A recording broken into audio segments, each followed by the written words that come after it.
الحمدللہ رب العالمین الصلاة والسلام علی سید المرسلین وعلی آلہ وصحبہ اجمعین اما بعد قال اللہ تبارک وتعالی اعوذ باللہ من الشیطان الرجیم بسم اللہ الرحمن الرحیم ان اللہ لا يحب كل مختال فخور قال النبی صلی اللہ علیہ وسلم۔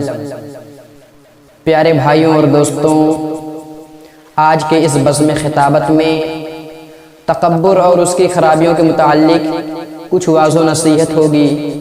اللہ رب العالمین ہمیں سچ اور حق بات کہنے کی توفیق دے، آمین۔ میرے پیارے بھائیوں اور دوستوں، آج ہمارے معاشرے میں تکبر جیسی بیماری ہر گھر میں پائی جاتی ہے۔ 99% ہر گھر میں یہ بیماری پائی جاتی ہے، اللہ ماشاءاللہ کوئی ایسا گھر بچا ہوگا جس میں یہ بیماری پائی نہ جاتی ہو، نہیں تو 99% تو ہر گھر میں یہ بیماری پائی جاتی ہے۔ خدا کی قسم، یہ جو کرونا وائرس کی بیماری ہے نا، اس سے بھی خطرناک بیماری یہ تکبر کی بیماری ہے۔ کیوں؟ اللہ رب العالمین نے خود فرما دیا کہ جس شخص کے دل میں رائی کے دانہ کے برابر بھی اگر تکبر ہوگا تو جنت کے اندر داخل نہیں ہو سکتا۔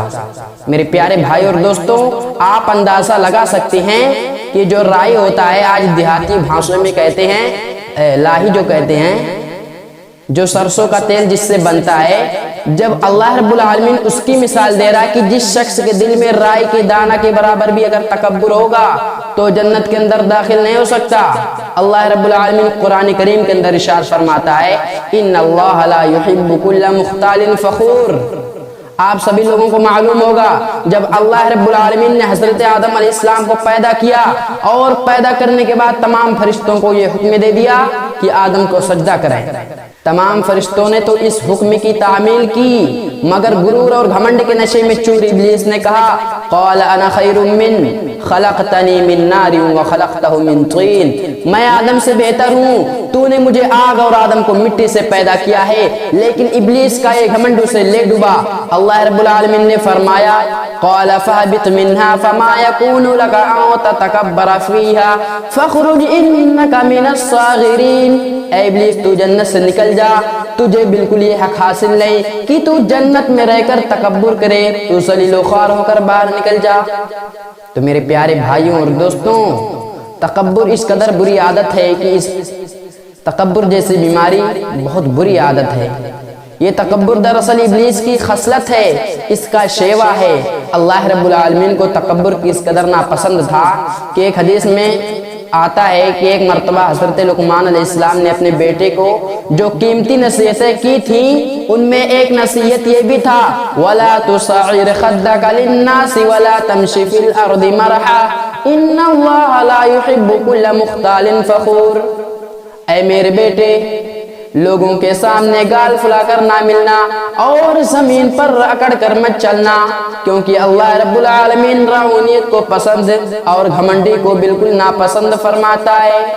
میرے پیارے بھائیوں اور دوستوں، یہ تکبر اتنی بری عادت ہے، یہ تکبر جیسی بیماری اتنی بری ہے کہ جس شخص کے دل میں رائی کے دانہ کے برابر بھی اگر تکبر ہوگا تو جنت کے اندر داخل نہیں ہو سکتا۔ صحابہ کرام نے عرض کیا یا رسول اللہ، ہم میں سے تو ہر شخص یہ چاہتا ہے کہ اس کا لباس خوشنما ہو، اس کی شکل و صورت اچھی ہو، تو کیا یہ بھی تکبر ہے؟ آپ صلی اللہ علیہ وسلم نے فرمایا نہیں، اس کا نام تکبر نہیں ہے۔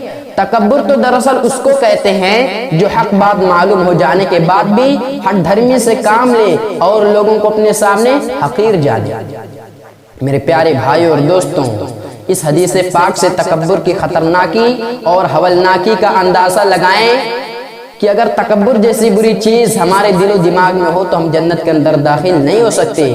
آج ہمارے معاشرے میں تکبر بہت تیزی سے پھیل رہا ہے، کسی کو اپنی دولت پر گھمنڈ ہے، کسی کو اپنے حسن پر ناز ہے، کسی کو اپنے علم پر غرور ہے۔ میرے پیارے بھائیوں اور دوستوں، آج سے 1400 سال پہلے صحابہ کرام کی سیرت پڑھیے، جب ان مقدس ہستیوں نے کبھی کسی چیز پر غرور گھمنڈ نہیں کیا تو ہم جیسے بے عمل اور بدعمل لوگوں کو یہ حق کہاں سے حاصل ہو سکتا ہے کہ ہم کسی بھی چیز پر گھمنڈ کریں۔